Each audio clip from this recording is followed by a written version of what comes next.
Halo, assalamualaikum semuanya. Terima kasih bagi kalian yang sudah mengklik video ini.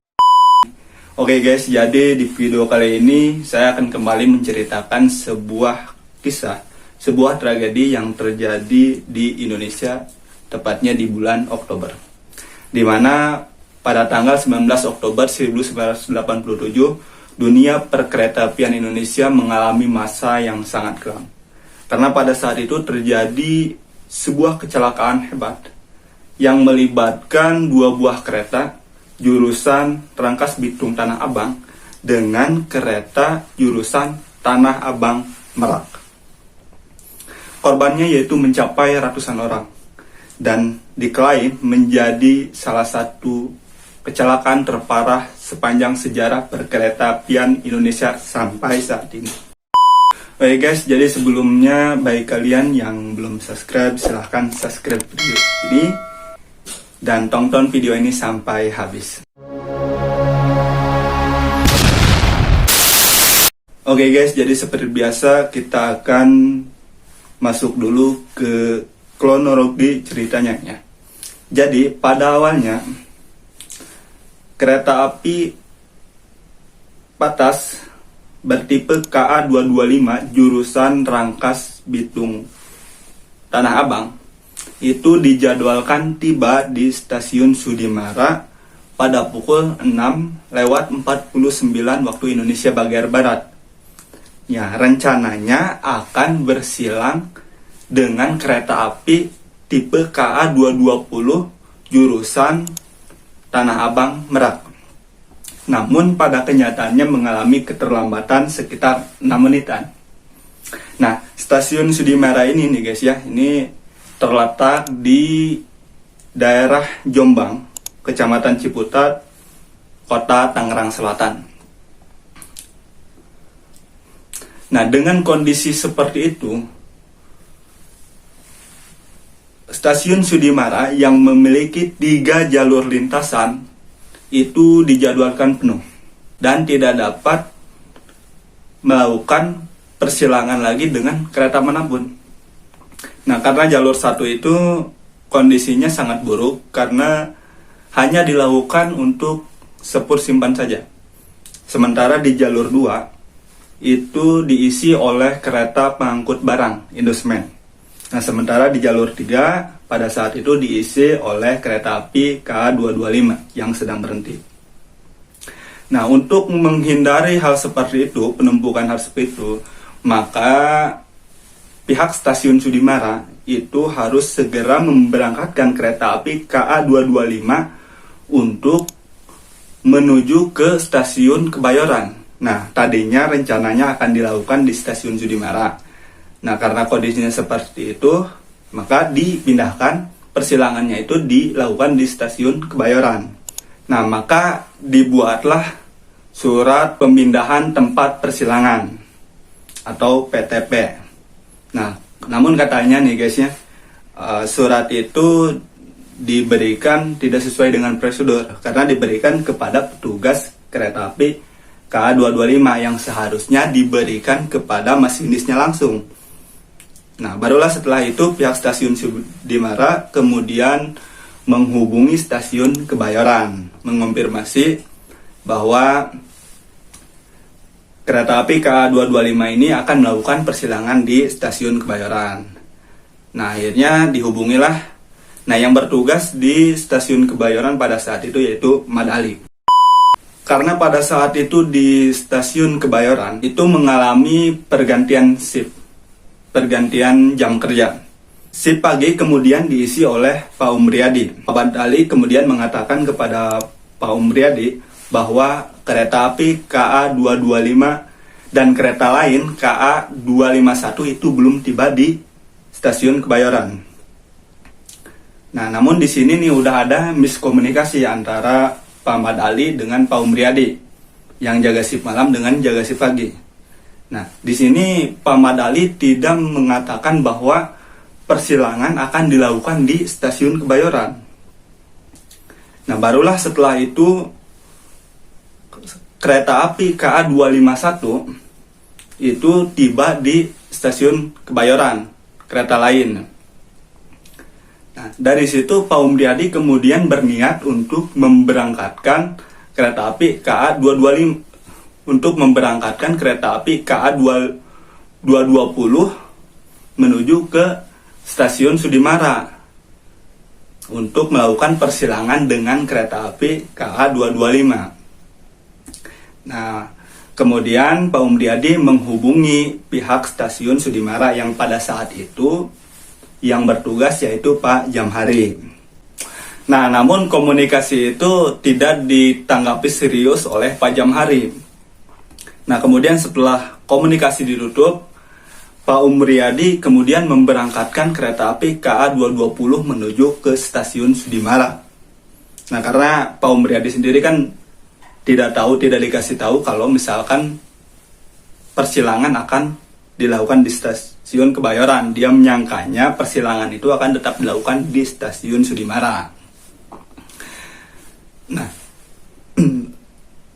untuk lebih meyakinkannya lagi, Pak Umriyadi kemudian menghubungi kembali Pak Jamhari bahwa kereta api sudah berangkat ke stasiun Sudimara. Nah, dengan kagetnya Pak Jamhari pada saat itu, kemudian dia langsung memerintahkan petugas untuk memberikan peringatan kepada kereta api KA 225 dengan mengambil serompet dan mengibarkan tanda bahaya. Nah, di lain sisi, kereta api KA 225 pada saat itu sudah penuh dengan penumpang dan siap untuk berangkat. Karena mungkin ya tadi itu sudah diberikan surat PTP oleh pihak stasiun Sudimara. Karena kondisinya pada saat itu sang masinis terhalang oleh penumpang yang saat itu sudah penuh. Jadi si petugas itu tidak kelihatan oleh sang masinis. Akhirnya dirasa usaha si petugas ini sia-sia, kemudian balik lagi ke Pak Jamhari. Kemudian Pak Jamhari langsung turun tangan dengan mengambil serompet dan bendera dan dia berlari ke arah kereta api KA 225. Nah, segala upaya telah dilakukan oleh Pak Jamhari ini. Namun akhirnya sia-sia juga. Nah, pada saat itu kereta api sudah perlahan-lahan itu berangkat. Nah, warga sekitar yang mengetahui hal itu juga kemudian ada juga yang mengejar dengan menggunakan sepeda motor. Namun tetap aja gagal. Nah, Pak Jamhari pada saat itu dikabarkan balik lagi ke pos penjagaannya itu dalam kondisi yang pingsan. Nah, karena kondisinya pada saat itu kereta api KA 225 dengan kereta api KA 220 itu melaju di jalur yang sama, tepat pada kilometer 17 di daerah Bintaro, di tikungan S, kedua kereta saling berhadapan dan akhirnya jadilah tabrakan hebat. Meskipun ada upaya melakukan pengereman dari kedua masinis, namun pengereman itu sia-sia. Karena ya mungkin kedua masinis juga tidak tahu kalau kedua kereta itu berada di jalur yang sama.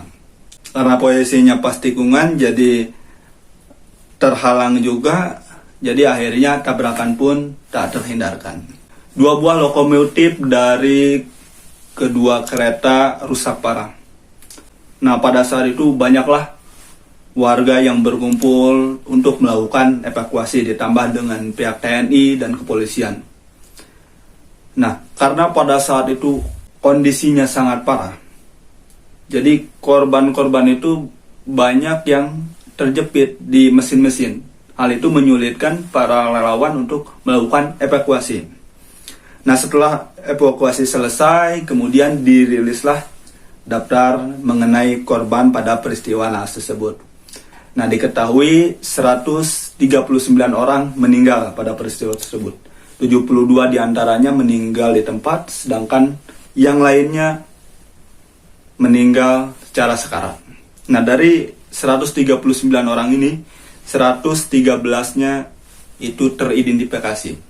Sedangkan yang 26 lainnya itu tak teridentifikasi. Karena mungkin Nah, yang tidak teridentifikasi ini kondisi korbannya itu mungkin sangat parah ya. Mohon maaf, mungkin tubuh korbannya itu hancur mungkin ya, karena terjepit gitu ya. Nah, sementara yang luka-luka itu sebanyak 254 orang.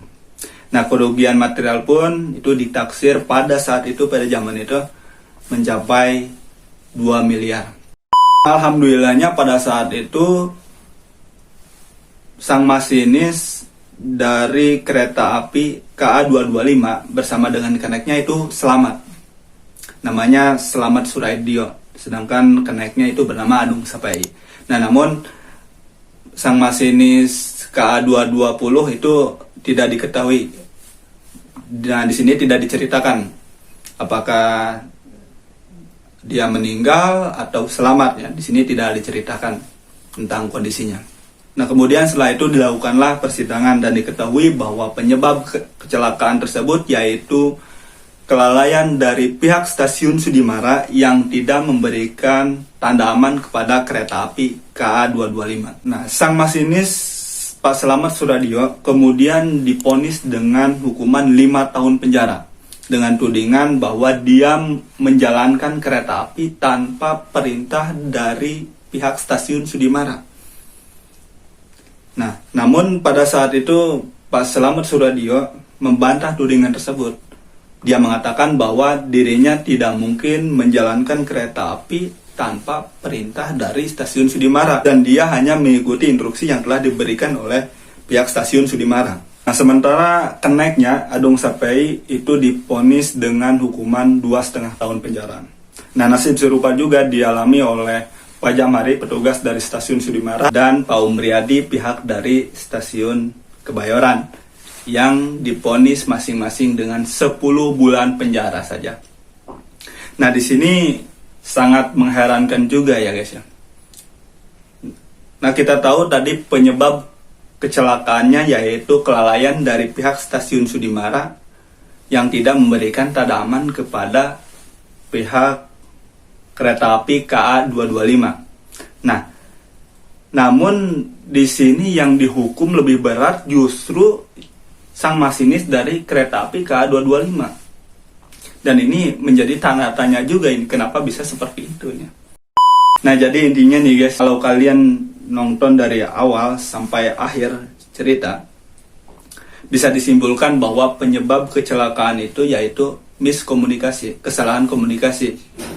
Nah, dari awal juga udah ketahuan dari petugas stasiun Kebayoran, di mana shift malam pada saat itu tidak memberitahu kepada shift pagi kalau misalkan persilangan itu akan dilakukan di stasiun Kebayoran. Nah, kemudian kesalahan berlanjut yaitu miskomunikasi antara stasiun Kebayoran dengan stasiun Sudimara. Nah, akhirnya terjadilah kecelakaan yang sangat fatal. Oke guys, jadi itulah akhir dari kisah tragedi Bintaro 1987. Semoga nanti ke depannya tidak ada lagi kecelakaan-kecelakaan, kejadian-kejadian yang menimpa perkeretaapian kita. Bagaimanapun juga, kereta api merupakan alat transportasi yang banyak digunakan oleh masyarakat kita. Ya, di samping harganya yang terjangkau, juga tidak menimbulkan kemacetan. Terima kasih bagi kalian yang sudah menonton video ini. Jangan lupa like, comment, and subscribe-nya. Mohon maaf apabila ada salah pengucapan kata, tempat, atau nama, atau alur ceritanya. Kritik dan saran sangat berpengaruh bagi channel ini. Semoga kedepannya bisa lebih baik lagi. Sampai ketemu nanti di pembahasan-pembahasan berikutnya. Sekian dan assalamualaikum.